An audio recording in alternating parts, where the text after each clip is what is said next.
মোস্তাফিজকে আরও একবার চিনল ক্রিকেট বিশ্ব। নিজের কেরিয়ারের সেরা বোলিংয়ে যুক্তরাষ্ট্রের ব্যাটিং লাইন আপ একাই ধসিয়ে দিয়েছে এই টাইগার পেসার। 10 রান দিয়ে আড়াই ইকোনমিতে নিয়েছে 6 উইকেট।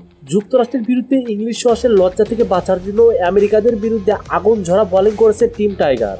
রিশাদ হোসেন, সাকিব আল হাসান, মোস্তাফিজুর রহমানদের সামনে দাঁড়াতেই পারেনি আগের 2 ম্যাচে দারুণ ব্যাটিং করা যুক্তরাষ্ট্রের ব্যাটাররা। এর আগে টসে জিতে ফিল্ডিং এর সিদ্ধান্ত নেয় নাজমুল শান্ত। ব্যাটিং এ নেমে দারুণ সূচনা এনে দেয় ইউএস এর 2 ওপেনার শাহিন জাহাঙ্গীর এবং অ্যান্ড্রিস গুয়েজ। প্রথম 5 ওভারে ঝড়ো ব্যাটিং এ তারা তুলে 45 রান। এরপর পুরো গল্পটা নিজেদের করে নিয়েছে টাইগার বোলাররা। পাওয়ার প্লে শেষ ওভারে ইউএস এর শিবিরে আঘাত হানে বিশ্বসেরা অলরাউন্ডার সাকিব আল হাসান। তুলে নেয় অ্যান্ড্রিস গুয়েজের উইকেট। আউট হওয়ার আগে পুরনো বল থেকে 1 ছক্কা এবং 5-4-এ 27 রান করে এই ওপেনার। পরের ওভারে আবারও ব্রেক এনে দেয় কাটার মাস্টার ফিজ। এই ওভারে কোনো রান না দিয়ে তুলে নেয় আরেক ওপেনার শাহিন জাহাঙ্গীরের উইকেট। ফিজের পরের ওভারে আবারও দলের জন্য ব্রেক থ্রু এনে দেয় এই টাইগার পেসার।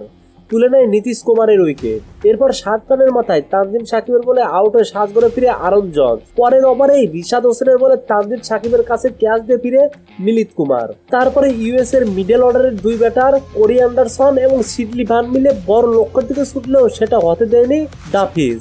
দলীয় 18 ওভারে নিজের করা 3য় ওভারে জোড়া আঘাতে বিপর্যস্ত হয়ে যায় ইউএস এর ব্যাটিং লাইন আপ, যার কারণে 100 রান করার আগে পড়ে যায় যুক্তরাষ্ট্রের 7 উইকেট। এরপর শেষ ওভারে আবারও ফিজের আঘাত। ওভারে 4 নম্বর বলে দারুণ একটা ইয়র্কার বলে জেসি সিংকে বোল্ড করে ফিজ। তুলে নেয় টি-20 ক্যারিয়ারের প্রথম 5 উইকেট এবং ইনিংসের শেষ বলে প্যাটেলের উইকেট তুলে নিয়ে 6 উইকেট পূর্ণ করে ফিজ।